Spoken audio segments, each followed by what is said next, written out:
This is 2 Minutes in the Box with Gordo, with Anders Erikkson as my guest today in the second episode of the podcast era. How you doing, Anders? I'm very good, Gordo. How are you?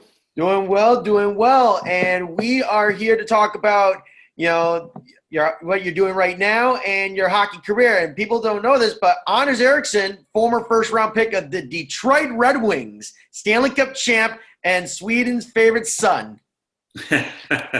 Well, 2 out of 3 is right, I guess. Oh, yeah, it's all good. It's all good in the hood. All right, I got to ask you, what player did you look up to when you were young? Well, I think it started when I was younger. I have a 4-year-old brother. That was somebody obviously you looked up to when you were younger. Then when you get into the teens, we were very influenced by the Russian Five, the Russian machine. Oh, yeah. Growing up, all you wanted to do was to play in the national team, right? And my father was a big fan of them, and we wanted to, So my favorite, to answer your question, was Slava Fetisov. Oh, yeah. And he was just so crazy good.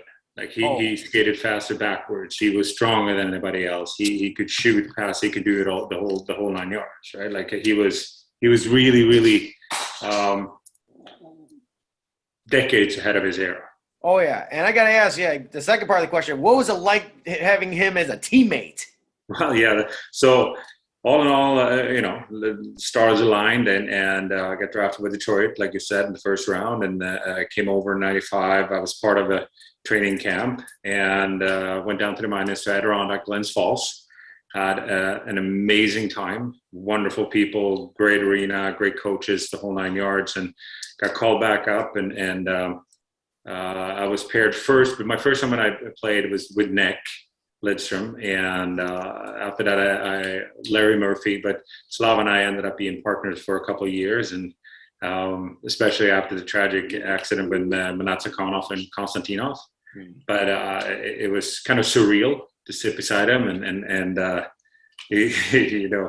somebody you looked up to when you were a teenager, and then now here I am at age 23, and we're playing in NHL and even in the Stanley Cup playoffs. Oh yeah, and what was it like? What did you learn from Slava? I think it's just you watching him, how he played positioning wise, and how his presence on the ice was, and just to see the patience with the puck. And I mean, he was older when I played with him, and you can just imagine how he was when he was sort of my age, 23 up to 30 to mid 30s. So a lot of things, and especially how the Russian Five, because I sort of came in when Konstantinov wasn't able to play anymore, and I played with them, and then it was probably one of the highlights in my career to play with them, how we moved the puck, how we kept the puck, how we played the sort of the Russian or the European style of hockey. Oh yeah, and I'll tell you, that Red Wing team, being from Michigan and watching the Red Wings play, it was unbelievable. Growing up watching you and the Russian Five and Stevie Y, and it was just unreal. I mean, if Vladdy would have never gotten in an accident, how many Stanley Cups would the Red Wings would have won? You know what? I think they would have been on a tear and probably been a three-peat, quadruple-peat, whatever you want to call it. Like the team was so unified. Everybody knew what everybody did, and everybody had their role, and they accepted it, and we played so well. Like it was truly a powerhouse of the NHL in that era, and only the imagination can sort of take you what the team could have done. But it's crazy to look back when you play, and then you come over, and literally my first year, if you want a second year, first year they won, I got sent down. I hurt my ankle really bad, and I wasn't called up by Scotty Bowman. He said to go home and heal my ankle. I thought I was going to be able to come up as a black ace, and if somebody would got injured, I would have played. But then my first full year, we go on to win the second Stanley Cup, and you go, well, this is great, right? And that was it. And then we were in the semifinals a couple of times. I was with Toronto. We had a couple of chances, a couple of other teams as well, but never got to win it again. So you really appreciate when you see guys like Bork, when he did win it. Oh yeah. How emotional it is, because playing 20 plus years, and that's how long it took for him. And then you have Holmstrom coming over, Homer, who played with us. came off of winning the Swedish championship, wins 2 Stanley Cups in a row, and he goes, "This is great." That's unbelievable. I gotta ask you. So, who like we already answered that part of the question? Who got you into hockey? You know. Funny enough, it wasn't my parents. It wasn't my dad. It was my dad's best friend who did the same thing with my brother. I gave him a hockey stick and a pair of skates, and my dad, it's not gonna stick, and it did. And then obviously I wanted to, but then so that's how it came along. And the neighborhood I live in is per se 4 streets, around 10, 15 houses on each street. We had amazing a lot of athletes who played hockey. I made it all the way, but that doesn't mean all the way. I mean, they play in the elite league. They play in Division 1. We have bandy players, soccer players. It was a very athletic. They made a huge news article, and they said there's something in the water where we came from, because all day we had a lot of people playing the national team and the junior national team, the real national team, and so forth. So it's really cool to go back.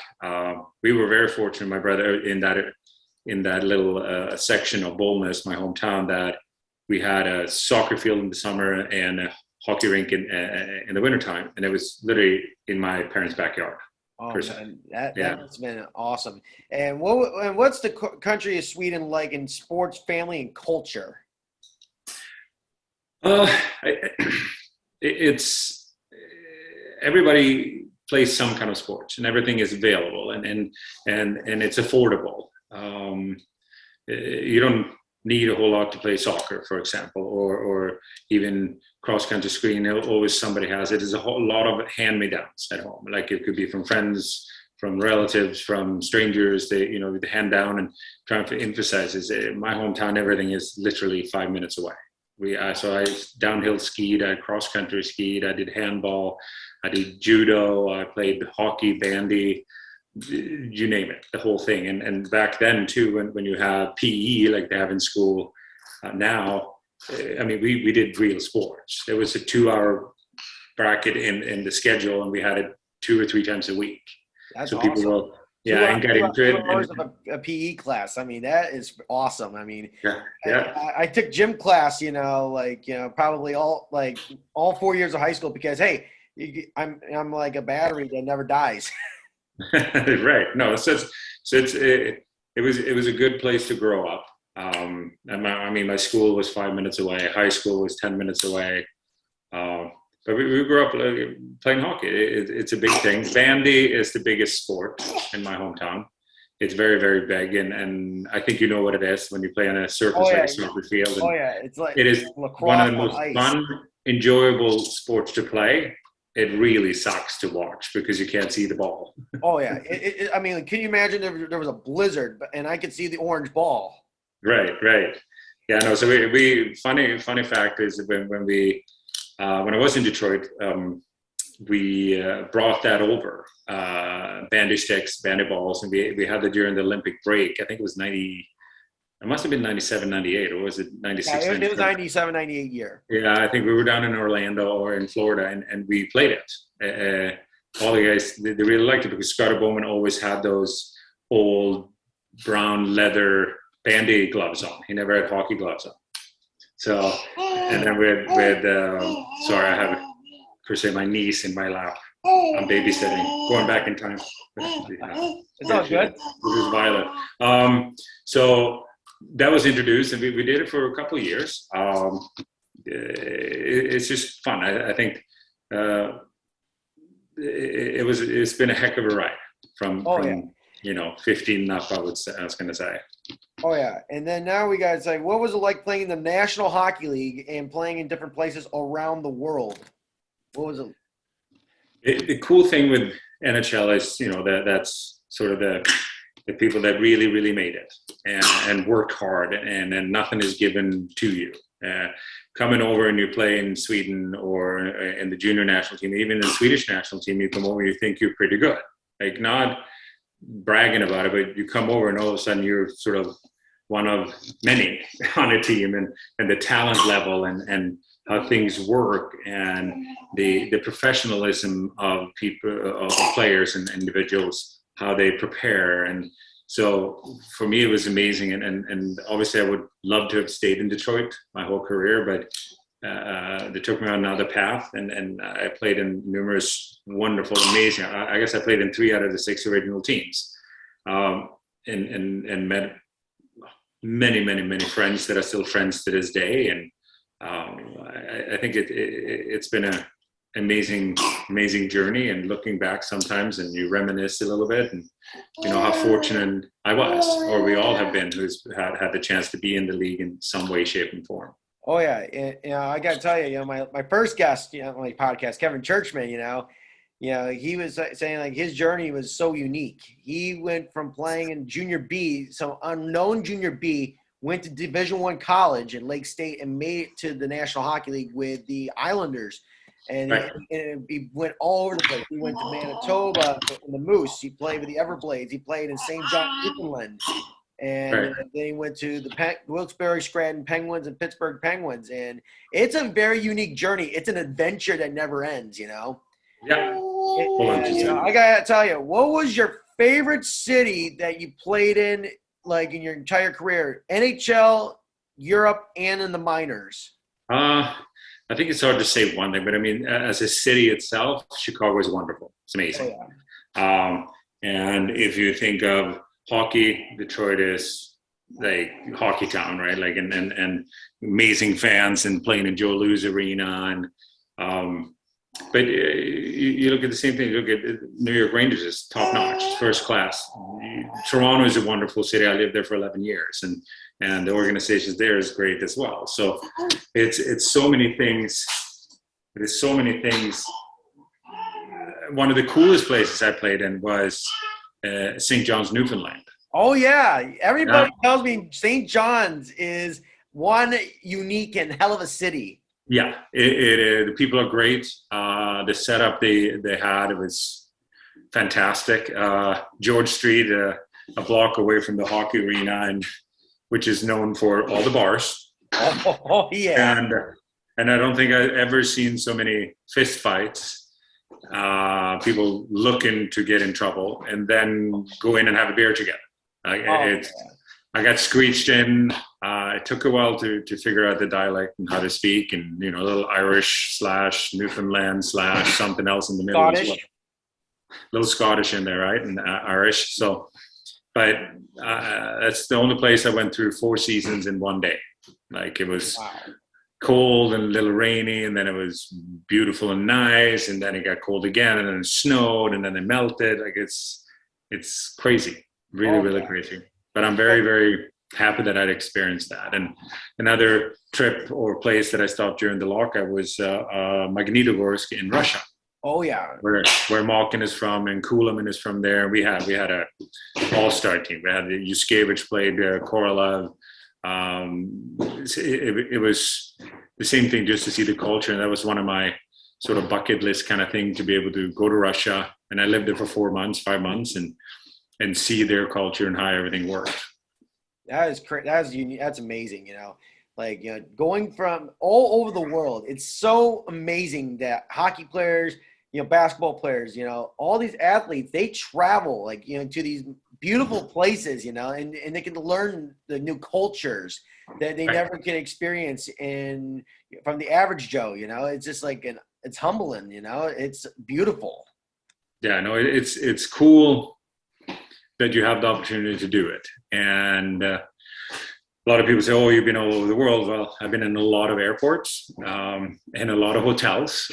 So at some point, hopefully, I will be able to go back to cities that you really like and really explore them, what else they have to offer, and just hotels and beautiful arenas. But every night you played in front of a packed house, people that love hockey, and just, very blessed. Oh, yeah, and I got to ask you, what was your favorite rivalry in your playing career? What's your favorite rivalry, when you're playing in Europe, in the NHL, in the AHL as well? Europe, we played at home. We had a team, Malmo, was one of those, I was, I guess, the instigator of a couple of hits to get a gentleman called Daniel Rydmark. We played in the championship game in Sweden. we ended up not winning, but Forsberg, Naslund, like we had an amazing team in Sweden. Oh yeah. And then coming over here, I mean, hands down, Colorado. Detroit. Well, Like that was, I got to ask you, what was it like being part of that Red Wing Avalanche rivalry? I mean, people got to hear this, you know. It's one of those things. If you're not riled up or ready or pumped to play those games, you should probably hang your skates up, right? Yeah. Obviously, super thankful that Drapes is okay after a hit like that from Lemieux. To this day, I don't understand what the gentleman was thinking. Oh, yeah. I met him off a few years later when I played in Phoenix. I met Lemieux and mixed feelings, but it was a crazy rivalry, and those are the games you were almost counting down to play, and you know, high ratings, high anticipation. I mean, you know, it's not like the original six rivalry with Toronto, Montreal, or Boston, right. Detroit, Chicago. I mean, this rivalry changed the game of hockey. I mean, just wow. I mean, you know, if that hit would have never happened, the Red Wings would have went to the Cup Finals, you know, against Florida. I mean, in that series, I believe I think they would have saved their TV deal with Fox. You know, Fox basically gave up on the NHL because all their Cup Finals, you know, on television were all sweeps, and they're like, okay, we're not doing this anymore. You can have an ESPN. Right, hold on. Maybe sitting and doing an interview, Gordo, eh? Oh yeah, it's all good. It's all good, you know. It's like it's not like daddy daycare, you know. No. I gotta ask you, what was your favorite arena that you played in your professional and amateur career? Joe Louis. Oh yeah, down. Obviously. Playoffs. The old school, not a lot of the fancy suites. It was just, and everybody had a chance to be able to afford and go and watch the games. And I remember playing in the playoffs. I mean, you could sit beside your teammates, whoever it is, and you couldn't really hear them. Like, it was so loud. And they truly loved it. And what Mr.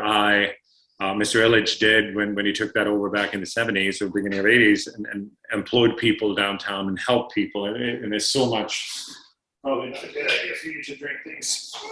No, it's not. And it's crazy. I was there before they closed it. We had a fantasy camp, adult fantasy camp there. And I'm going to say that I was the last guy on the ice, but I probably weren't. But so many memories from, you know. So Joe Louis Arena, one of the most unique arenas that you played in. What was the favorite arena that you visited in your entire career? Something that stands out, like Joe Louis. When we played the World Championship in Trondheim, Norway. Ooh. That arena is, they blew into a mountain. So the arena is inside a mountain. Wow. Yeah, it's that is probably the coolest arena, how it's built and where it's been. And it's been, I mean, you see, I also played in Switzerland and see those with the mountains in the back, and it's crazy what you can see. There's so many things. Oh yeah, we're talking this arena in Norway, like built in the arena, the mountain in the arena, just built in there. I mean, like, that is like, wow. I mean, I bet, you know, when the energy goes high, you know, you can feel the lava coming, you know, it's like the heat is on. Right. Yeah. I mean, I'll tell you, it's a very, like, you know, my very old school barn besides Joe Louis, I got to tell you, you know, the Igloo was one of my favorites, you know, and going to Maple Leaf Gardens, that one. So I got to ask, like, how often do you watch, you know, today's NHL and all levels of hockey? How often, like, since you're the head director of the Florida Fury? Not as much, and I don't think I ever really in my life watched a lot of hockey. I watched sort of the highlights. Even back in Sweden, you know, we had a sports program at 9:30 at night, and it was 10 minutes of hockey. That was it.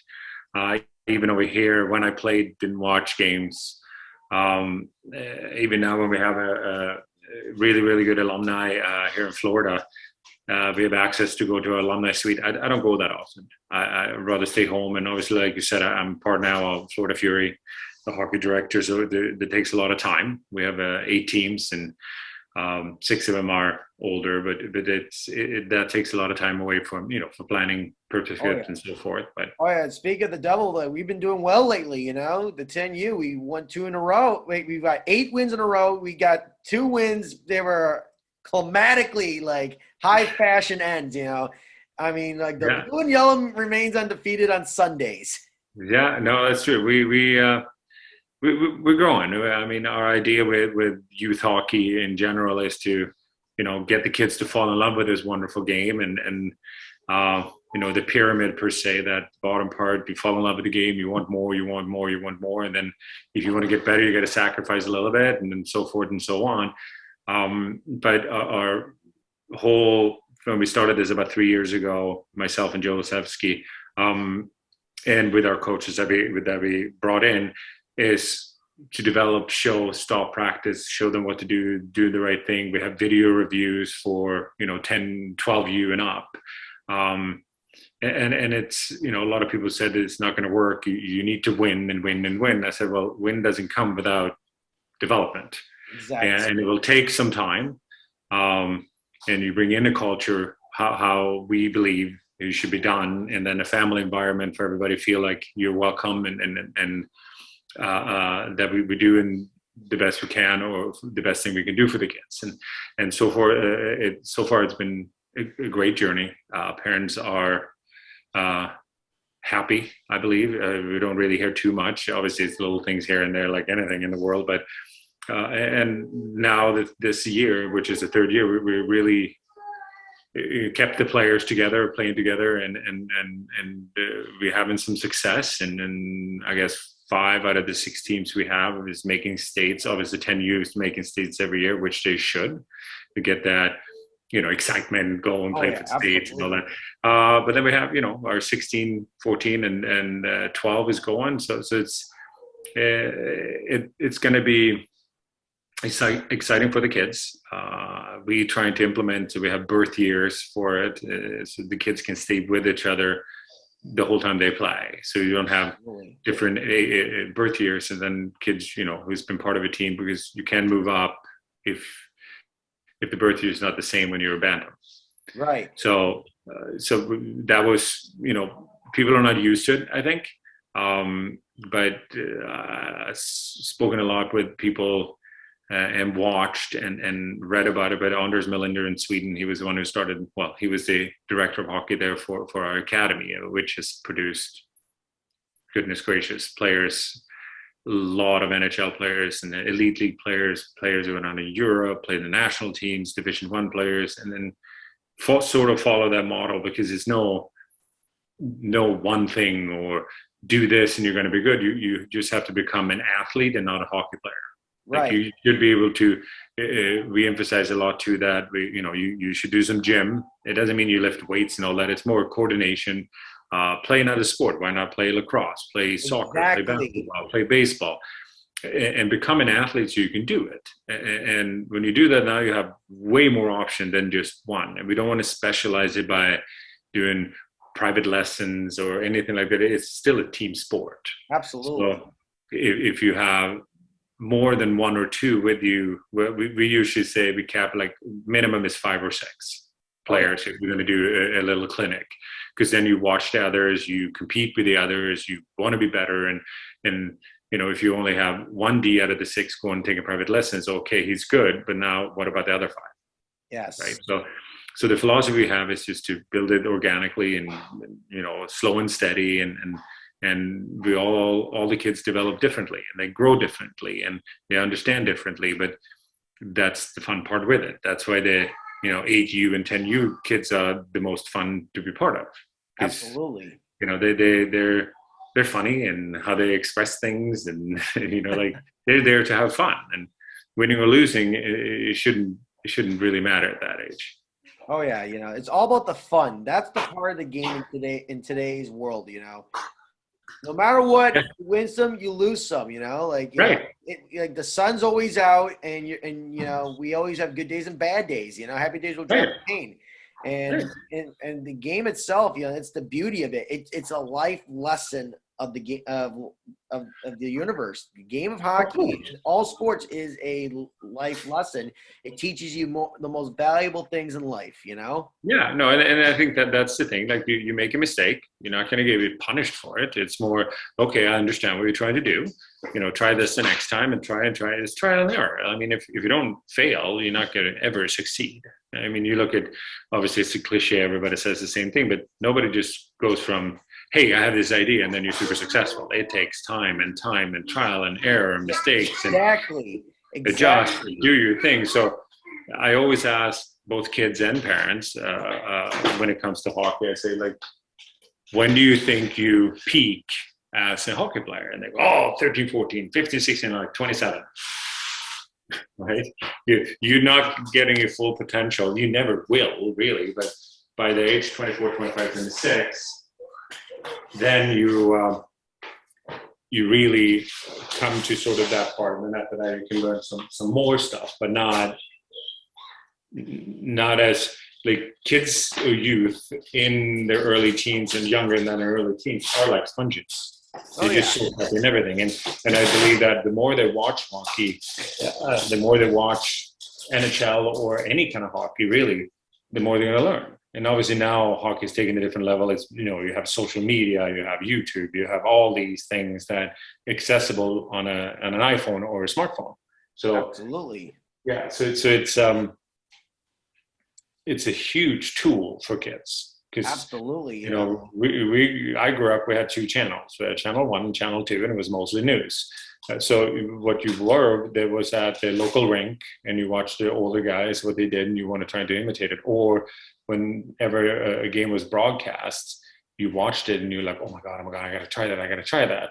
So that's why it was, the patient part is, okay, we got a game on Thursday. We're going to watch the game on Thursday, but it's Sunday, so I have 5 days. What am I going to do? Right? So, it's patience. Patience is the best virtue when you develop an athlete. It is, but it's hard to, like, because everything with social media now and everything that is instant.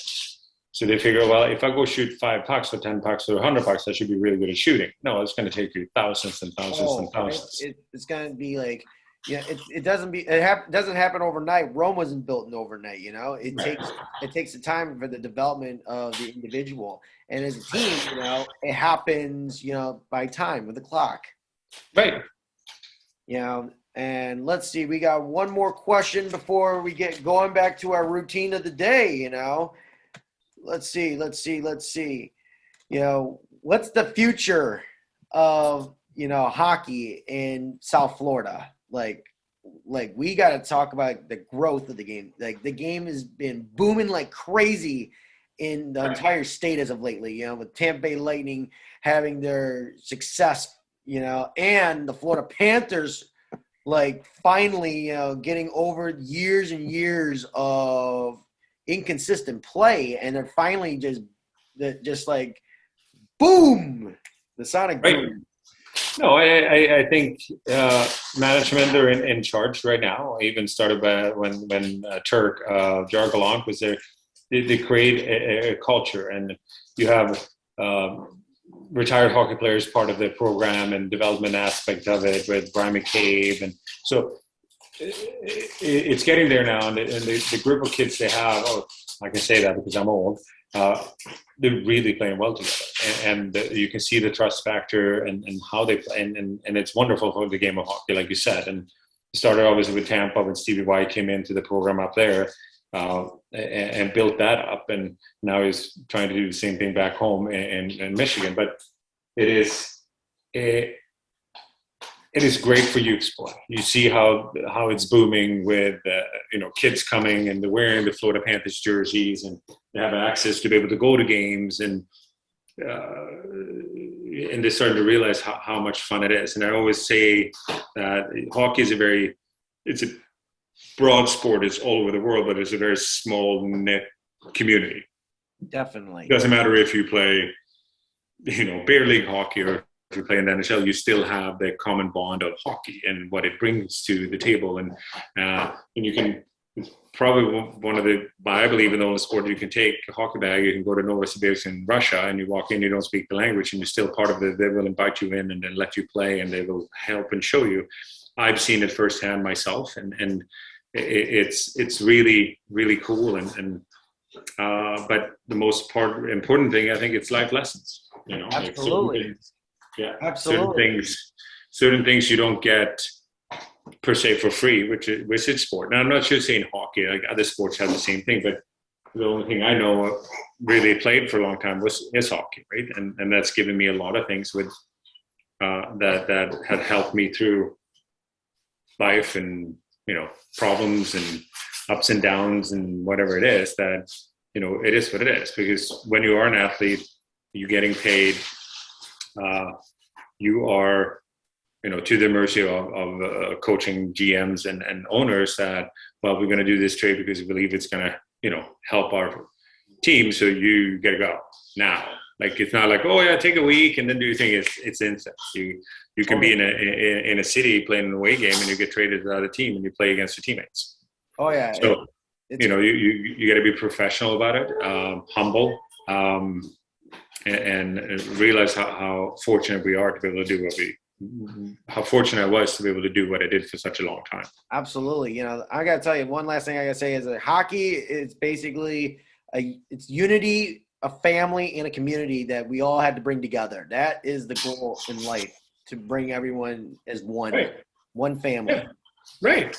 And I mean, no coach is the same. Everybody's different, and exactly. Everybody has a different way of getting their players to come together and play a certain way and certain style. But that's the cool thing with it, because hockey is such a read and react. It's not set plays. And even if you try to do a set play, it's not really working out that way.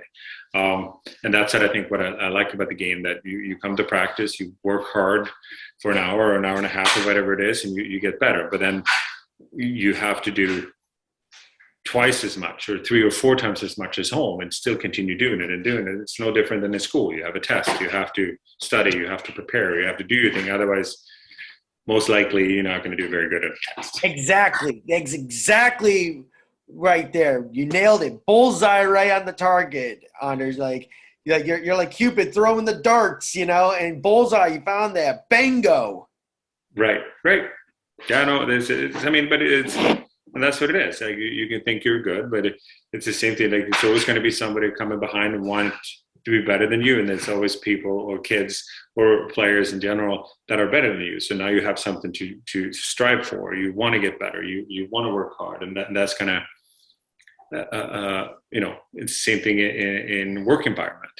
Oh yeah, you have people that are smarter or maybe a little bit clever, or they know how to speak. We all have our what we're good at. Yes. And you have a role in work. You can't. You have a role, and you got to accept that role. Exactly. And with that, now you lift everybody else up. Anyway, so here we are. This is no, but I think that's the key, that you have a role, you accept it, but still strive to get a bigger role or a smaller role or whatever it is. Like we talked about this in the locker room, that, probably the most important line that Detroit had was the grand line. The third and fourth liners, those are not looked upon as, oh, well, you're on the third line or fourth line, which is the same, but they play against the top line of the other team. Oh yeah. Those are the lines you don't want to play against, because they work hard 30, 40 seconds and off. And, oh yeah. And the grind line, one of the best lines in this generations. I mean, Draper, Maltby, McCarty, and Kosher came in so and all. And I tell you, that line was just unbelievable. I mean, made an impact in today's hockey. I mean, look at the Islanders where they had Cal Clutterbuck, Casey Zizekas, and Matt Martin. Now that right there, you need that energy to bring it all around, Right. And the way I see in developing the game of hockey is that, it's like in school, like you said, in academia, if you just focus on your strengths and you neglect your weaknesses, you're not going to be a better athlete and a student. If you want to improve your statistics and stats and stock, you got to help your weaknesses to balance your strengths and have a compromise. Correct. No, and it's another thing we work a lot with the players we have that, work on your backhand, work on receiving the puck in the backhand pass, work on, the wrist shots, work on all these things, because everybody want to shoot bar down, right? Slap shots. That's a highlight they see, or look, doing the Michigan and doing all this stuff, which is great. But you also, even if you're forward, you still got to be really good at skating backwards. Exactly. And, so it is truly, you hit the nail on the head there. You go to, you got to work on you should always work on your strength, but you have to work on your weaknesses as well. Absolutely. All right, Anders. I think we've got what we needed. Yes. Anders, thank you so much for taking the time of the day, to do this interview. Sorry, a little confusing, but this is what we deal with, right? Like, we have babies, we have dogs, we have everything, and we wanted to get this done. It's all good. It's all good. Don't worry. I'll get this thing done for you, and we'll edit all the stuff that was not needed, and we have one of the best interviews so far of the series. Thank you for that. I hope so. No, I hope it turns out pretty good for you, and if not, we'll do it again. Absolutely, I love having you as a guest. Let's keep doing it. Anders Erikkson, thank you so much for being on 2 Minutes in the Box with Gordo. I'll see you at the rink tonight or tomorrow. That's right. Thank you, Gordo. All right, thanks, Anders. Thanks, buddy.